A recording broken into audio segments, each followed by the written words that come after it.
नमस्कार शेतकरी मित्रांनो, जसं की जानेवारी महिन्यामध्ये म्हणजे 15 जानेवारी नंतर शेतकरी बांधवांच्या बँक खात्यामध्ये पीक विमा जमा केला जाणार अशी माहिती आपण सोशल मीडियावरती ऐकत आहोत किंवा मग सोशल मीडियावरती असंही सांगण्यात येत होतं की 15 जानेवारी पूर्वीच शेतकरी बांधवांच्या बँक खात्यामध्ये पीक विमा 2025 हा जमा होणार आहे। मग खरोखर आता शेतकरी बांधवांच्या बँक खात्यामध्ये हा पीक विमा केव्हा जमा होणार? जसं की देवेंद्र फडणवीस साहेब यांच्या माध्यमातून स्पष्ट सांगण्यात आलेलं आहे की सर्व पात्र जिल्ह्यातील पात्र शेतकरी बांधवांच्या बँक खात्यामध्ये लवकरच पीक विमा हा जमा केला जाईल। हा नक्की आता केव्हा जमा होणार, कोणकोणत्या जिल्ह्यांसाठी जमा होणार, यासाठी कोणकोणते शेतकरी बांधव पात्र असणार, ही संपूर्ण अपडेट आपण या व्हिडिओच्या माध्यमातून जाणून घेणार आहोत। तर शेतकरी मित्रांनो, व्हिडिओ कुठेही स्किप करू नका, जेणेकरून तुमच्या जिल्ह्यामध्ये पीक विमा केव्हा मिळणार ही अपडेट तुमच्या लक्षात येऊन जाईल।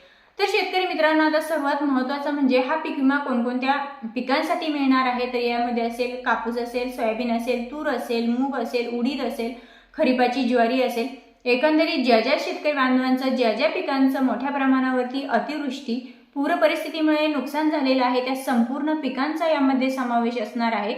आणि हा जो पीक विमा मिळणार आहे हा हेक्टरी किती मिळणार आहे, तर माननीय मुख्यमंत्री देवेंद्र फडणवीस साहेब यांच्या माध्यमातून स्पष्टपणे सांगण्यात आलेलं आहे की हेक्टरी 17,500 रुपये असा पीक विमा शेतकरी बांधवांना दिला जाणार आहे। असं जरी सांगण्यात आलं असलं तरी प्रत्यक्षात मात्र शेतकरी बांधवांच्या बँक खात्यामध्ये पीक विमा हा हेक्टरी 17,500 रुपये जमा होणार नाही। याचं एकमेव कारण आहे की शेतकरी मित्रांनो, तुम्हाला वैयक्तिक पीक विमा हा 2025 मध्ये दिला जाणार नाहीये, तर तुम्हाला तुमच्या गटनिहाय पीक विमा किंवा मंडळनिहाय पीक विमा दिला जाणार आहे। म्हणजे तुमच्या मंडळामध्ये 2025 मध्ये किती नुकसान झालेलं आहे आणि मागील 5 वर्षांमध्ये त्या तुमच्या उत्पादनामध्ये किती घट आलेली आहे, म्हणजे मागील 5 वर्षातील तुमचं उत्पन्न आणि त्यानुसार 2025 मधील जे उत्पन्न आहे यामध्ये किती प्रमाणामध्ये घट झाली याचं सरासरी उत्पन्न काढलं जाईल आणि त्यानुसार तुम्हाला मंडळनिहाय पीक विमा दिला जाईल, ना की तुम्हाला वैयक्तिक पीक विमा हा दिला जाणार आहे।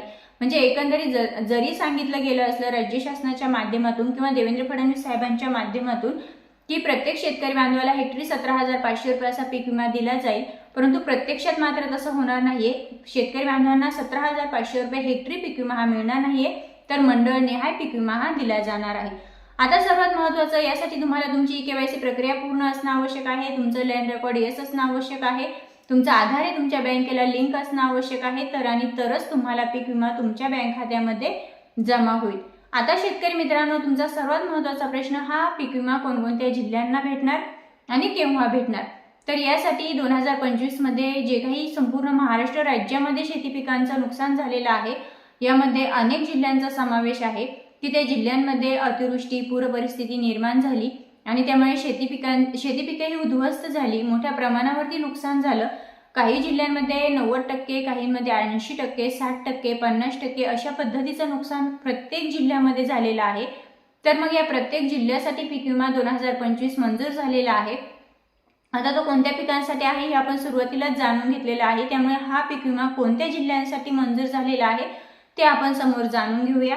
तर शेतकरी मित्रांनो, यामध्ये आपण जर पाहिलं तर सातारा जिल्हा आहे, सांगली जिल्हा आहे, धुळे जिल्हा आहे, पालघर आहे, गडचिरोली, अकोला, त्यानंतर भंडारा, पुणे, सातारा, सांगली, नंदुरबार, चंद्रपूर, यवतमाळ, बुलढाणा आणि अमरावती, त्याचबरोबर अहिल्यानगर जिल्हा असेल, हिंगोली जिल्हा असेल, परभणी जिल्हा आहे, लातूर जिल्हा आहे, धाराशिव आहे, बीड आहे, त्यानंतर नांदेड आहे, छत्रपती संभाजीनगर, जालना, सिंधुदुर्ग, रत्नागिरी, कोल्हापूर, ठाणे, रायगड, नाशिक, बीड, म्हणजे एकंदरीत विदर्भातील संपूर्ण 5च्या 5 जिल्हे आहेत, मराठवाड्यातील 8ही जिल्हे आहेत, पूर्व विदर्भ, पश्चिम महाराष्ट्र, एकंदरीत संपूर्ण महाराष्ट्र राज्यातील संपूर्ण जिल्हे यासाठी पात्र आहे। 1 ते 2 जिल्हे वगळता संपूर्ण जिल्ह्यांचा यामध्ये समावेश आहे की या संपूर्ण जिल्ह्यांमध्ये मोठ्या प्रमाणावरती शेती पिकांचं नुकसान झालं आणि त्यामुळे ही संपूर्ण जिल्हे पीक विमा 2025 साठी पात्र ठरलेले आहेत। आता हा शेतकरी बांधवांना जो पीक विमा 2025 मंजूर झालेला आहे हा नक्की शेतकऱ्यांच्या खात्यात केव्हा जमा होणार? जसं की सांगितलं जात होतं की 15 जानेवारी पूर्वीच शेतकरी बांधवांना पीक विमा हा दिला जाणार आहे, परंतु अद्यापही तो शेतकरी बांधवांच्या बँक खात्यामध्ये जमा झालेला नाही। तर शेतकरी मित्रांनो, आता पीक विमा 2025 मंजूर तर झालेला आहेच, परंतु लवकरच म्हणजे येणाऱ्या काळामध्ये शेतकरी बांधवांना हा पीक विमा जमा केला जाणार आहे, कारण पुढे जिल्हा परिषद पंचायत समितीच्या निवडणुका आहे।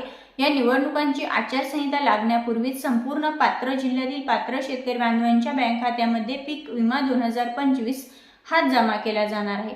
तर शेतकरी मित्रांनो, ही होती खरी पीक विमा 2025 बद्दलची महत्त्वपूर्ण अशी अपडेट। पुन्हा भेटूया अशाच माहितीसोबत।